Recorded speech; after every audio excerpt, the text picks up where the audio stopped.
Congratulations. Yes, sir. You belong to Secunderabad, Hyderabad. Yes, sir. My birth was over there. Okay. Now, where are you located? So my current residence is in Greater Noida, Uttar Pradesh. Okay. How come? So actually, my father was in the Indian Air Force. So during my birth, he was posted in Secunderabad in Telangana, and after his demise, Greater Noida. We are sorry that your father is no more. But when did he pass away? So this was 2004. 2004? Yes, sir. So I was 7 years old at that time. Okay. And what rank did he enjoy in the Air Force? So he was Wing Commander Sanjay Kishore. अच्छा, wing commander थे. Ji, sir. What is the officer hierarchy in the Air Force? So you begin as a flying officer, Uh-huh. then you are flight lieutenant, then you are squadron leader, then wing commander, the rank at which my father was. Then one promotes to group captain, then air commodore, and so then we have air vice marshals, and then air marshals. So. What do you think of the Joint Command? Chief of the Defence Staff. Sir, I think it is a step in the right direction because my last, although very small exposure to the Indian Air Force, my father's last posting was in Port Blair. And Andaman and Nicobar is a tri-services command. And such sort of coordination and unity in terms of operations goes a long way in ensuring that correct decision making is taken.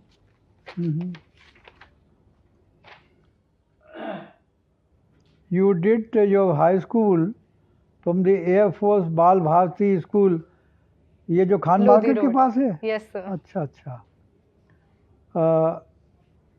And you did your +2 from the same institution. Yes, sir. Then you did your BA Honours, Political Science, Indian Economy, Political Science, Development Theory and Public Economics, Macroeconomics from the SRCC. Yes, sir. Tell us something about SRCC. So, Sri Ram College of Commerce. Yes, sir. So the Sri Ram College of Commerce is one of the foremost institutes in India. It comes under the Delhi University and it is very famous among people because of its record placements. But other than its placements, I think the academic rigor at the institution is great and it offers a number of extracurricular opportunities to the students. And one thing I would like to point out that was unique about my institution was the kind of entrepreneurial spirit it generated in each one of us. We were given autonomy with our societies, we raised funds, we conducted our activities, and it was a great learning experience. Who was Sri Ram, after whom the college is known as Sri Ram College of Commerce? Sir, it is known after Lala Sri Ram, and he was an industrialist. And at that time in 1927, he had set this college up in Daryaganj. And later it moved to Maurice Nagar in Delhi University.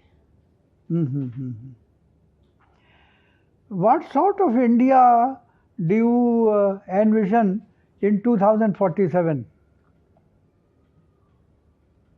Economically, socially, politically, militarily, and technology-wise. What sort of India would there be in 2047? Sir, to begin with, if there is one point I want to start with, I envision an India in 2047 where women are doing well socially and women have equal opportunities, whether in the services, whether in the private sector or in terms of startups. Any sector, women should have equal opportunities socially. Sir, economically, while the short-term dream is of a 5 trillion economy, I envision India to increase its share in the global trade by 2047.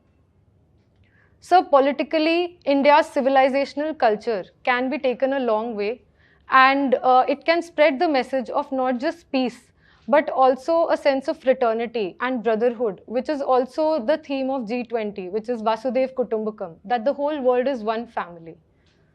So technologically, India is upping its operations, and by 2047, I envision India to be a state of the art, to have state of the art technology, whether militarily, whether in Fine, Ishita, cybersecurity. fine. What are your views on marital rape?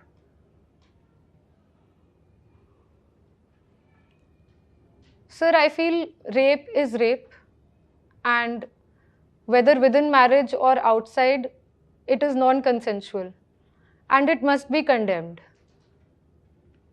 Now जो there are. Amitabh Bachchan ने pink में कहा था, जी sir. when a woman says no, it is a no. Sir, his famous dialogue was that no in itself is a statement. Okay. And it does not need any backing. It does not need any explanation. So I agree with him. And while there are a number of repercussions in terms of how we will find out false cases, frivolous cases, how this will be implemented, there will be a number of challenges. Fine, Ishita, fine. What are your views on the reservation of 10% for the economically weaker sections, other than the scheduled caste and scheduled tribes? Sir, recently in the Janhit Abhiyan versus Union of India, Supreme Court had upheld the economically weaker section reservation of 10%. Sir, now we are shifting from a reservation system that was based on accidents of birth to now accidents of life. And it might be temporary, the economic status of someone might be temporary. Sir, in a modern economic world determined by globalization. Fine, Ishita, fine. You get it. Tell us something about the Rotary movement. You were in the Interact Club. Rotary movement. Sir, the Rotary International brought together people. Who founded it? When? How many branches are in India? Anything? Sir, I am not aware. There are some major achievement with Rotary and Lions had in society in India. Can you recall? So major. Sorry. Major impact on society in India. They did a major voluntary work all over India. Sir, no, sir. Polio eradication. Now, PSIR, tell us on what principles our foreign policy is based. What are the core principles? Not objectives, principles. Sir, after the independence, our foreign policy was determined by Panchsheel principles and in our neighborhood. And beyond that, it began with the non-alignment movement that irrespective of the powers in the world, India will not be aligned. In Panchsheel, there is one principle, non-interference in other countries' affairs. Do you think in practice we have followed it in our neighborhood? Think for a moment and then answer.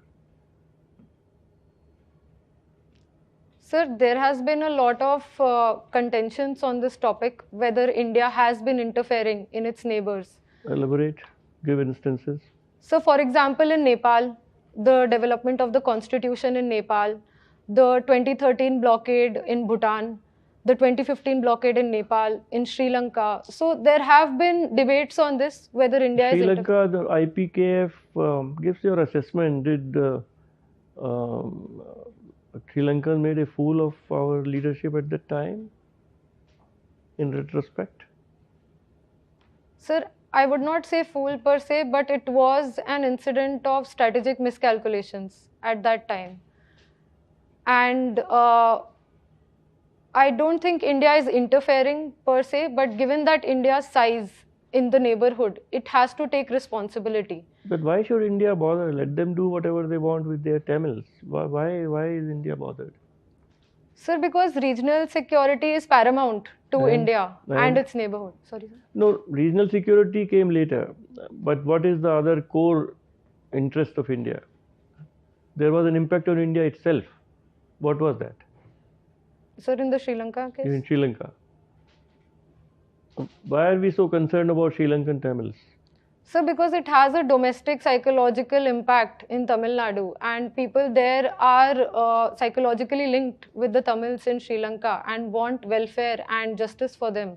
So it becomes a domestic political issue for India. Do you think these assassins of Rajiv Gandhi should have been pardoned by the Supreme Court and on the advice of the Tamil Nadu government?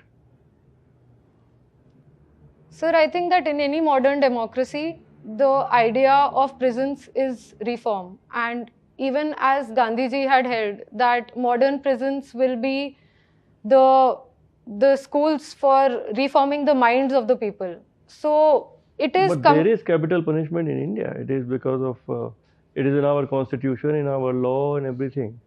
So don't go in the fundamental principle that when there is capital punishment, the people who assassinated a prime minister of India, should they be pardoned for some whatever reasons?